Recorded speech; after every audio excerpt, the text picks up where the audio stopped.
جہاں تک پہلی بات ہے کہ نبی کریم صلی اللہ علیہ وسلم کو امی کہنا، امی تو خیر آپ صلی اللہ علیہ وسلم کے بارے میں یہ لفظ خود قرآن مجید کے اندر آیا ہے، النبی الامی کا لفظ جو ہے سورہ عنکبوت کی اس آیت کا مطلب یہی ہے کہ آپ صلی اللہ علیہ وسلم کے پاس پڑھنے لکھنے کی سکل نہیں تھی۔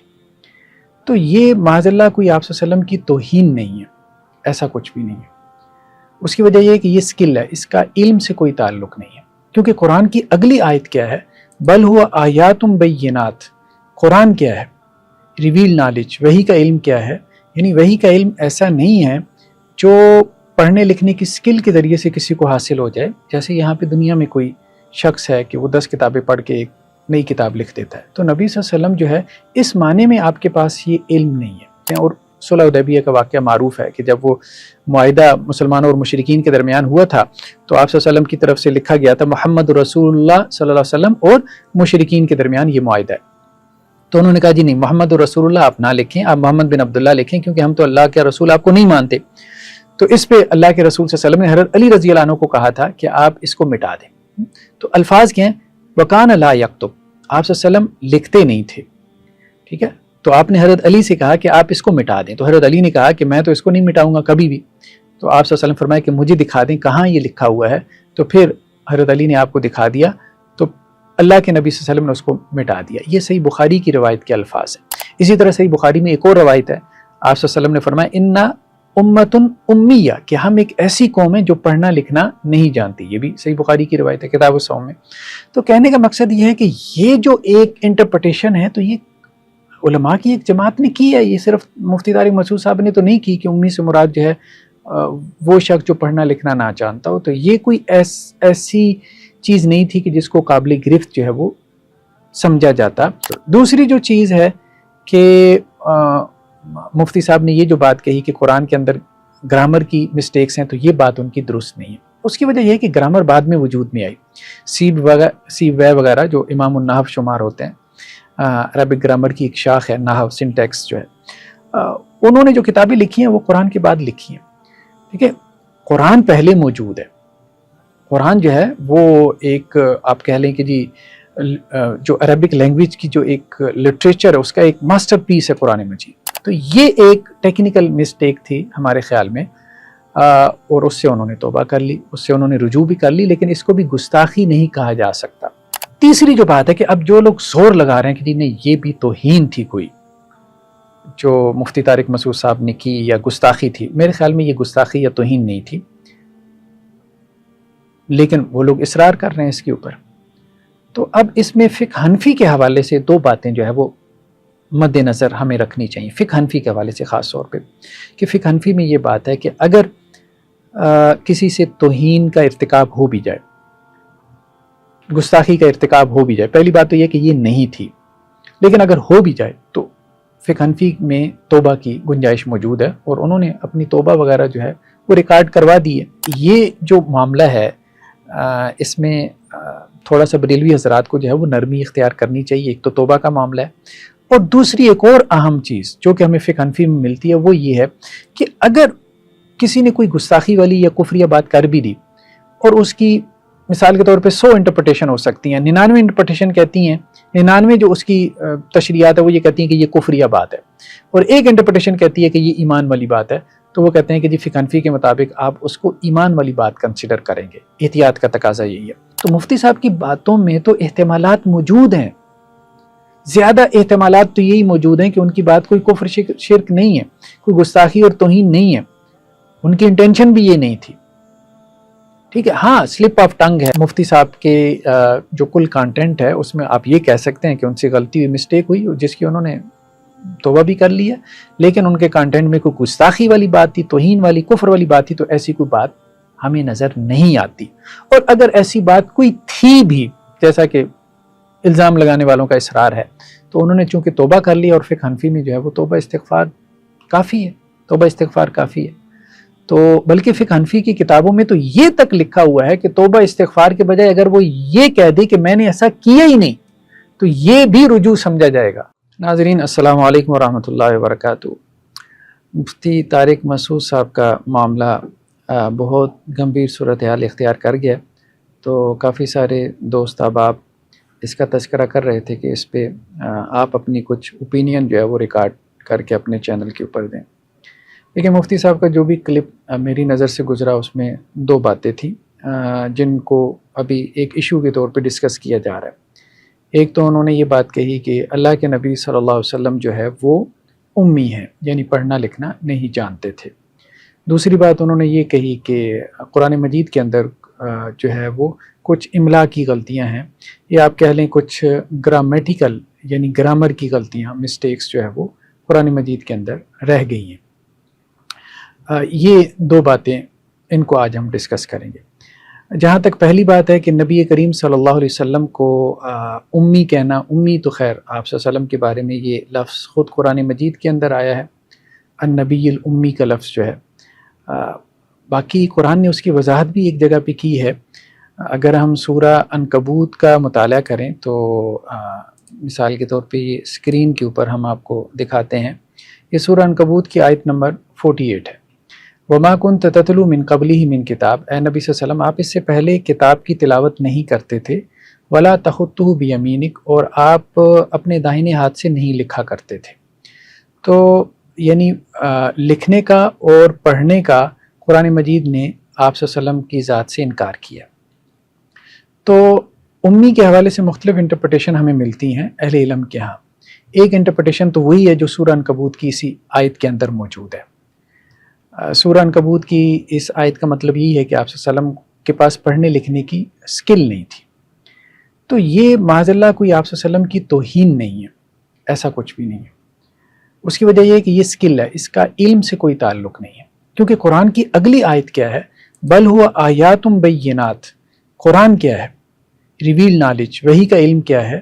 یعنی وحی کا علم ایسا نہیں ہے جو پڑھنے لکھنے کی سکل کے ذریعے سے کسی کو حاصل ہو جائے، جیسے یہاں پہ دنیا میں کوئی شخص ہے کہ وہ 10 کتابیں پڑھ کے ایک نئی کتاب لکھ دیتا ہے۔ تو نبی صلی اللہ علیہ وسلم جو ہے اس معنی میں آپ کے پاس یہ علم نہیں ہے، بلکہ یہ وہ واضح آیات ہیں جو اہل علم کے سینوں کے اندر ہیں۔ بل هو آیات بینات فی صدور الذین اوتوا العلم۔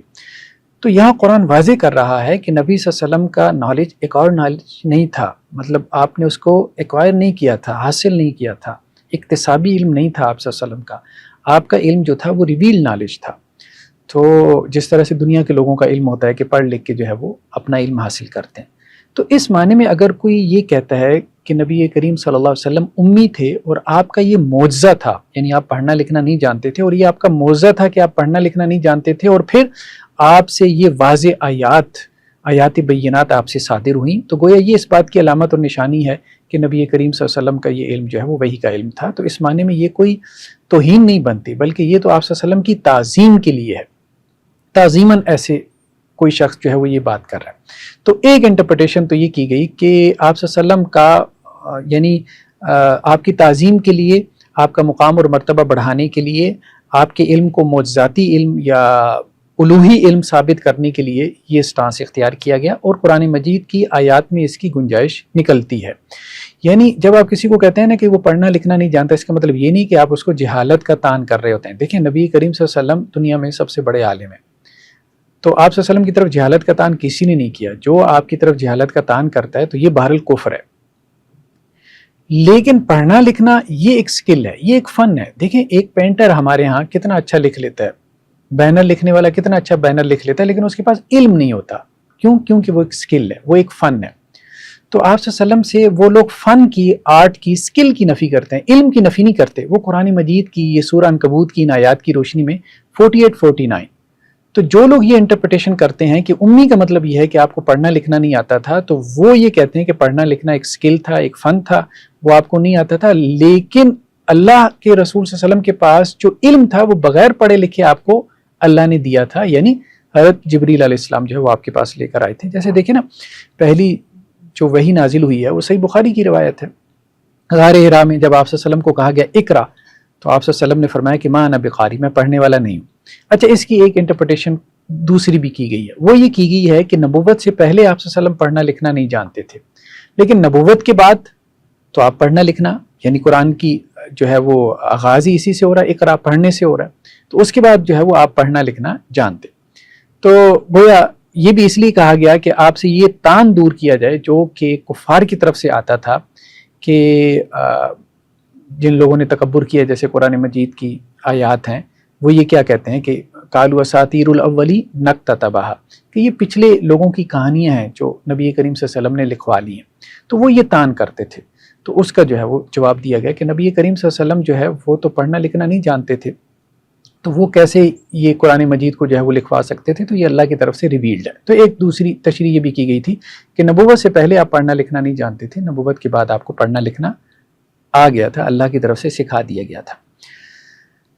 اور تیسری تعویل جو ہے وہ امی کی کچھ لوگوں نے اور بھی کر لی کہ امی سے مراد جو ہے وہ ام القریٰ، یعنی آپ مکہ کی بستی میں رہتے تھے تو اس کو ام القریٰ کہا گیا، تو اس معنی میں آپ کو امی کہا گیا۔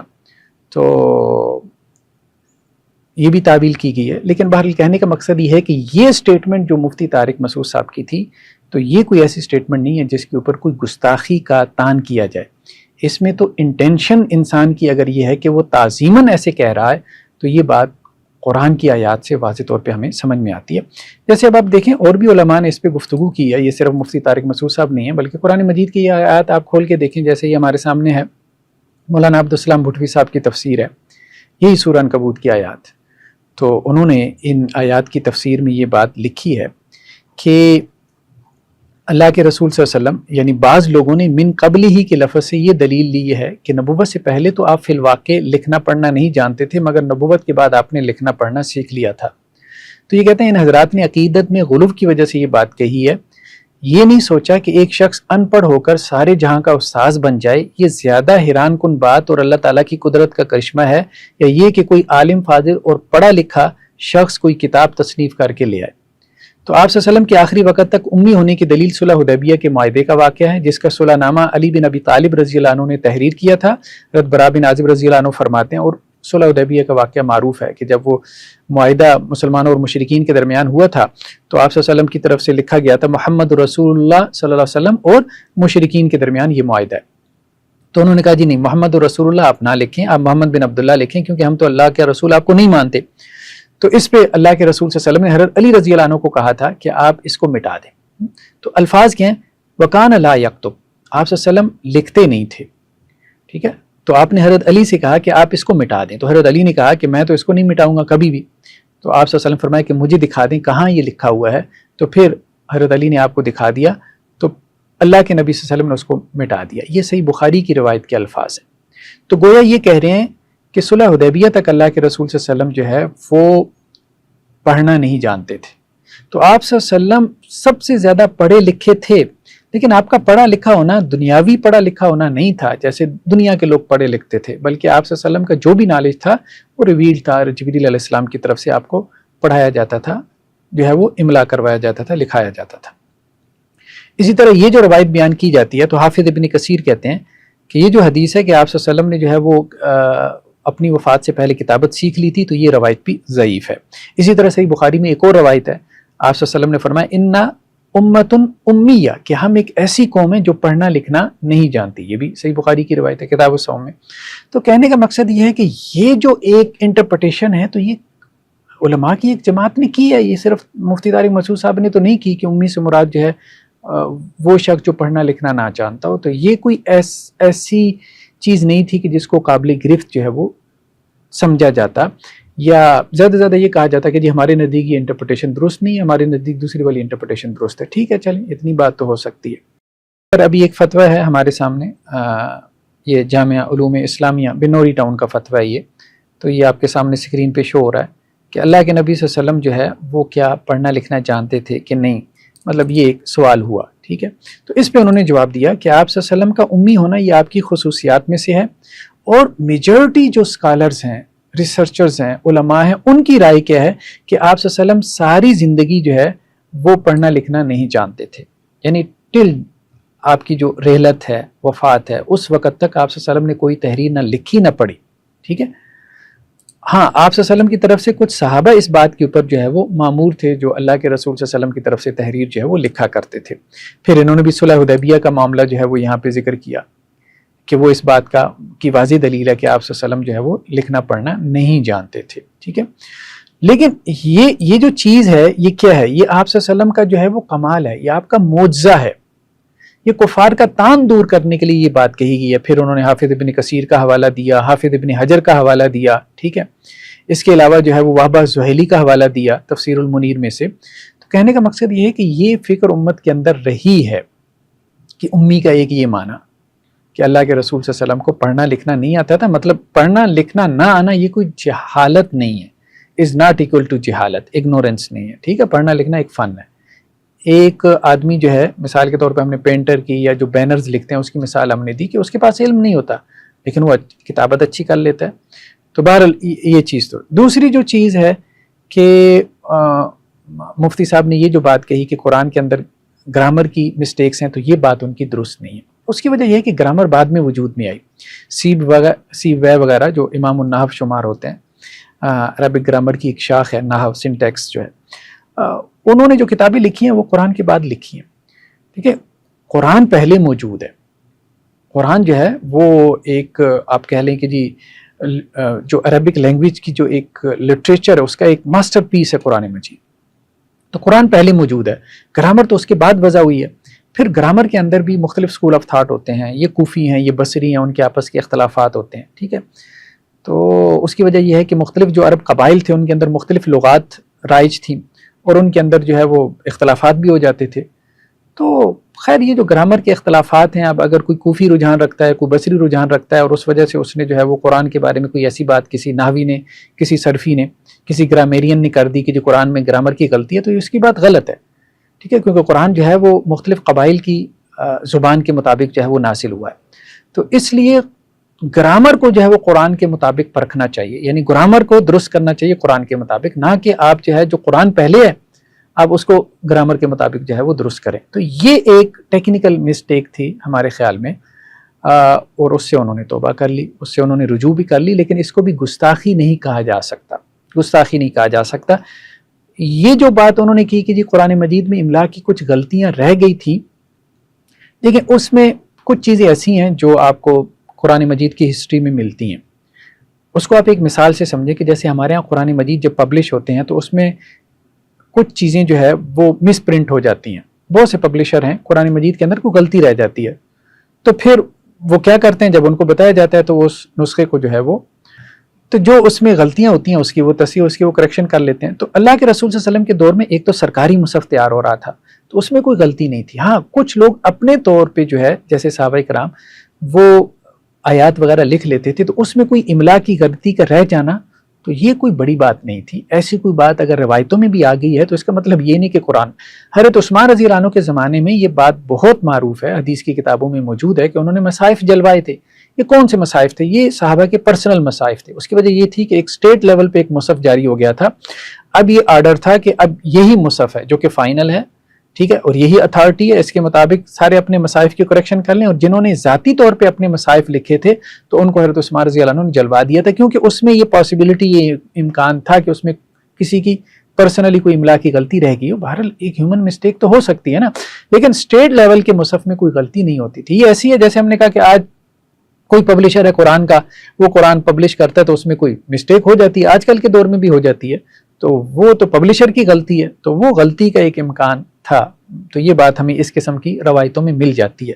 لیکن قرآن مجید جو کہ اللہ کے رسول صلی اللہ علیہ وسلم، پھر حضرت ابوبکر، پھر حضرت عمر، حضرت عثمان کے زمانے میں جو اسٹیٹ لیول پہ جو ہمیں ملتا رہا ہے اور آج تک چلا رہا ہے، تو وہ جو قرآن مجید ہے وہ غلطی سے پاک ہے، اس میں کوئی گرامر کی مسٹیک وغیرہ نہیں ہے۔ پرسنل مصائف میں کوئی تھوڑی بہت مسٹیکس آ گئی تھی، لیکن ان کو حضرت عثمان رضی اللہ عنہ نے جو ہے وہ ایک طرح سے آپ کہہ لیں کہ ڈسپوز کروا دیا تھا ایسی چیزوں کو۔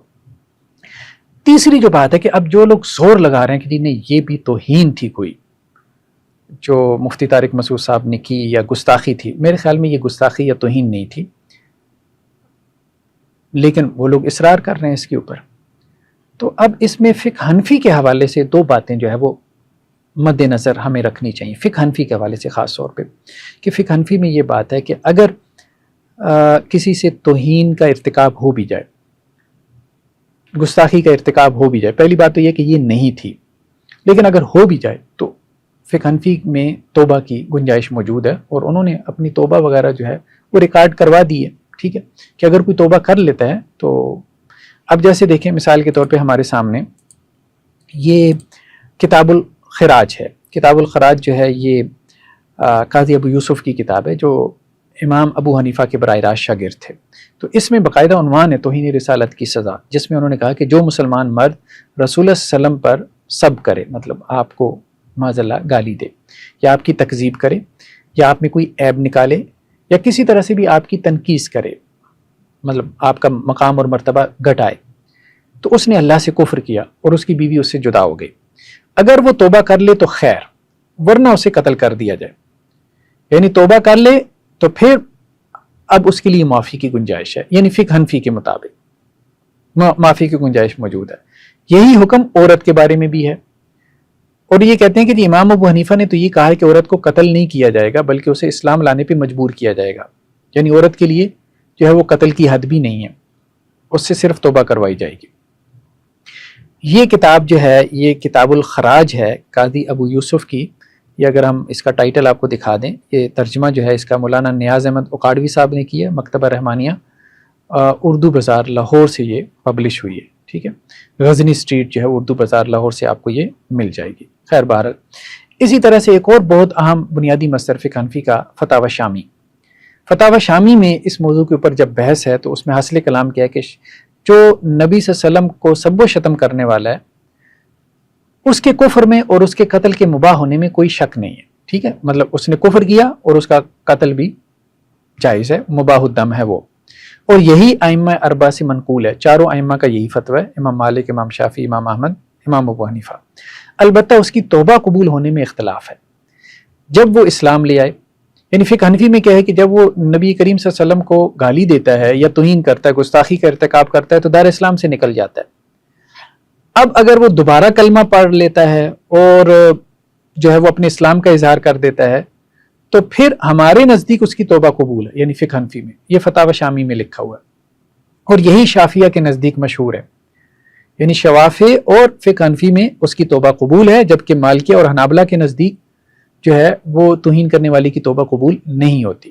یہ انہوں نے یہاں پہ بار بار فتاوی شامی میں یہ جلد ہفتم ہے، کتاب الجہاد باب مرتد کے احکامات کے تحت یہ اس کو لے کر آئے ہیں. اور یہ لمبی چوڑی بحث انہوں نے کئی ایک مقامات کے اوپر کی ہے. یہاں پر فتاوی شامی کے اندر امام اعظم امام ابو حنیفہ کا مذہب یہ ہے کہ اسے قتل نہیں کیا جائے گا جب اس نے توبہ کر لی. یعنی توہین کرنے والے نے توبہ کر لی تو پھر اس کی سزا قتل نہیں ہے. ٹھیک ہے، ہاں اس کو تعزیر پر اکتفا کیا جائے گا، مطلب تعزیری سزا. ایک اور جگہ لکھتے ہیں کہ المختصر یہ کہ ہم نے کتب حنفیہ میں خوب غور و فکر اور تتبع اور تلاش کی، لیکن ہم نے ان کے نزدیک گالی دینے والی کی توبہ قبول نہ ہونے کے بارے کوئی قول نہیں پایا.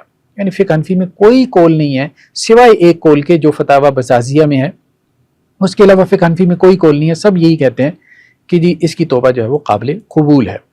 ٹھیک ہے، اسی طرح انہوں نے امام ابو یوسف کی کتاب الخراج کا بھی حوالہ دیا جو ابھی ہم نے آپ کو دکھایا. ٹھیک ہے، کہ اگر اس نے توبہ کر لی تو بہتر، ورنہ اسے قتل کر دیا جائے گا. تو کہنے کا مقصد یہ ہے کہ اگر ایسا کچھ ہو بھی گیا ہے تو پھر بھی فقہ حنفی میں اس کے ہاں توبہ ہے. اسی طرح قاضی ایاز کی الشفاء کا حوالہ دیا، علامہ سبکی، ابن تیمیہ، ان کے بارے میں حوالہ دیا کہ وہ بھی یہ کہہ رہے ہیں کہ حنفیہ کا مذہب توبہ کا قبول ہونا ہے، ان سے کوئی دوسرا قول منقول نہیں ہے. ٹھیک ہے، یہ اوپر بھی آپ دیکھ لیں، یہ لمبی چوڑی بحث ہے، یہ کافی میں نے ہائی لائٹ کی ہے. تو یہ جو ہے فتاوی شامی جو ہے یہ اس کا ترجمہ ہے جو کہ ضیاء القرآن پبلیکیشنز نے اس کو پبلش کیا ہے. ٹھیک ہے، یہ بحیرہ شریف جو ہے ایک بریلوی حضرات کا ایک بڑا ادارہ ہے بحیرہ شریف میں، تو اس کے تحت جو ہے وہ اس ادارے نے یہ، چونکہ فقہ حنفی کو فالو کرتے ہیں عموماً بریلوی حضرات اور دیوبندی حضرات بھی، تو انہوں نے اس کو جو ہے وہ پبلش کیا. تو کہنے کا مقصد یہ ہے کہ یہ جو معاملہ ہے اس میں تھوڑا سا بریلوی حضرات کو جو ہے وہ نرمی اختیار کرنی چاہیے. ایک تو توبہ کا معاملہ ہے، اور دوسری ایک اور اہم چیز جو کہ ہمیں فقہ حنفی میں ملتی ہے وہ یہ ہے کہ اگر کسی نے کوئی گستاخی والی یا کفریہ بات کر بھی دی اور اس کی مثال کے طور پہ 100 انٹرپریٹیشن ہو سکتی ہیں، 99 انٹرپریٹیشن کہتی ہیں، 99 جو اس کی تشریحات ہے وہ یہ کہتی ہیں کہ یہ کفریہ بات ہے، اور ایک انٹرپریٹیشن کہتی ہے کہ یہ ایمان والی بات ہے. تو وہ کہتے ہیں کہ جی فقہ حنفی کے مطابق آپ اس کو ایمان والی بات کنسیڈر کریں گے. احتیاط کا تقاضا یہی ہے. یہ دیکھیں، یہ سوال ہے، یہ جامعہ بنوری ٹاؤن سے ہی جو ہے وہ فتویٰ ہے ان کا کہ کیا یہ بات درست ہے کہ امام ابو حنیفہ کا مذہب یہ ہے کہ جس کے اندر 99 علامت کفر ہوں اور ایک علامت اسلام کی ہو تو اس کو مسلمان مانو. تو یہ جواب میں کہتے ہیں کہ جی ہاں، امام ابو حنیفہ کا بھی موقف یہی ہے، فقہائے احناف کا بھی یہی ہے کہ اگر کسی کی بات میں 99% کفر لازم آتا ہو اور 1% ایسا ہو کہ جو یہ کہتا ہو کہ یار نہیں یہ بات کفریہ نہیں ہو سکتی، 1% تو ہے، تو مفتی کے لیے لازم ہے کہ وہ 1% کی طرف مائل ہو اور اس کے کفر کا فتویٰ نہ دے. ٹھیک ہے، تو مفتی صاحب کی باتوں میں تو احتمالات موجود ہیں، زیادہ احتمالات تو یہی موجود ہیں کہ ان کی بات کوئی کفر شرک نہیں ہے، کوئی گستاخی اور توہین نہیں ہے، ان کی انٹینشن بھی یہ نہیں تھی. ٹھیک ہے، ہاں سلپ آف ٹنگ ہے، ایک غلطی ایک مسٹیک ہو گئی ہے ان کے ساتھ، تو وہ ٹھیک ہے، اس کی انہوں نے معذرت بھی کر لی ہے. تو یہاں تو ایسا نہیں ہے کہ ان کی باتوں میں 99 جو ہے وہ کفر کی وجوہات نکلتی ہیں اور ایک ایمان کی، ایک ایمان کی کیا آپ مطلب 99 آپ ایمان کی نکال لیں گے، ایک جو ہے وہ آپ کو کھینچ تان کے کفر کی نکالنی پڑے گی، جیسا کہ لوگ جو ہے وہ نکال رہے ہیں، کچھ لوگ ایک خاص طبقہ فرقہ نکال رہے ہیں. تو کہنے کا مقصد یہ ہے کہ یہاں پہ انہوں نے نیچے در مختار سے حوالہ دیا ہے. ٹھیک ہے، وہی فتاوی شامی جو ہے جو بنیادی مصدر ہے فقہ حنفی کا، اس سے حوالہ دیا ہے کہ دیکھو مفتی کو جو ہے وہ کفر کا فتویٰ نہیں لگانا چاہیے. اگر جو قائل ہے اس کے قول میں اچھی تعبیل کی جا سکتی ہے نا، تو مفتی کو کفر کا فتویٰ نہیں لگانا چاہیے، بالکل بھی نہیں لگانا چاہیے. ٹھیک ہے، اور بھلے آپ کے مذہب میں کوئی ضعیف روایتی موجود ہو نا، اس کے مطابق بھی کفر کا فتویٰ نہ لگائیں. ٹھیک ہے، مجلہ منار میں بھی انہوں نے کہا، وہاں سے بھی انہوں نے جو ہے وہ فتویٰ دیا ہے. اسی طرح سے یہ فتاوی فریدیہ ہے، یہ غالباً Akora Khattak Deobandi school of thought کے بڑے عالم دین تھے، ان کا ہے کہ جی اگر کسی کلام میں 99 احتمالات کفر کے ہوں اور ایک اسلام کا ہو تو پھر بھی کفر کا فتویٰ نہیں دیا جائے گا. تو کہنے کا مقصد یہ ہے کہ مفتی صاحب کے جو کل کانٹینٹ ہے اس میں آپ یہ کہہ سکتے ہیں کہ ان سے غلطی ہوئی، مسٹیک ہوئی، جس کی انہوں نے توبہ بھی کر لی ہے، لیکن ان کے کانٹینٹ میں کوئی گستاخی والی بات تھی، توہین والی، کفر والی بات تھی، تو ایسی کوئی بات ہمیں نظر نہیں آتی. اور اگر ایسی بات کوئی تھی بھی، جیسا کہ الزام لگانے والوں کا اصرار ہے، تو انہوں نے چونکہ توبہ کر لی، اور فقہ حنفی میں جو ہے وہ توبہ استغفار کافی ہے، توبہ استغفار کافی ہے.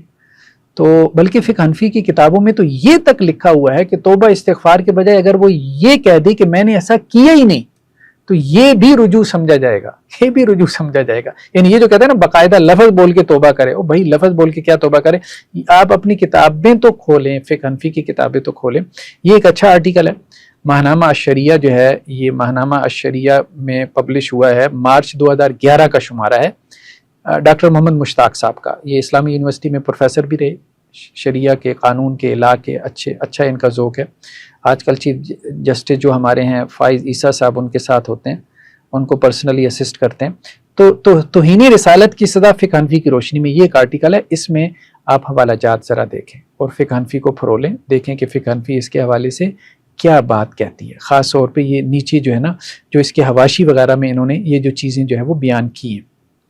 ٹھیک ہے، تو تھوڑا سا جو ہے نا وہ ریلیجس جو ایکسٹریمزم ہے اپنی فقہ کی روشنی میں، اس سے تھوڑا سا جو ہے وہ ہمیں ہاتھ ہولا جو ہے وہ رکھنا چاہیے، اور فرقہ واریت سے نکل کے ان چیزوں کو جو ہے وہ سوچنا چاہیے. باقی یہ بات ٹھیک ہے کہ اہل حدیث کے ہاں یہ حنبلی اسکول آف تھاٹ یا سلفی اسکول آف تھاٹ میں اس حوالے سے سخت موقف ہے توہین رسالت کے حوالے سے.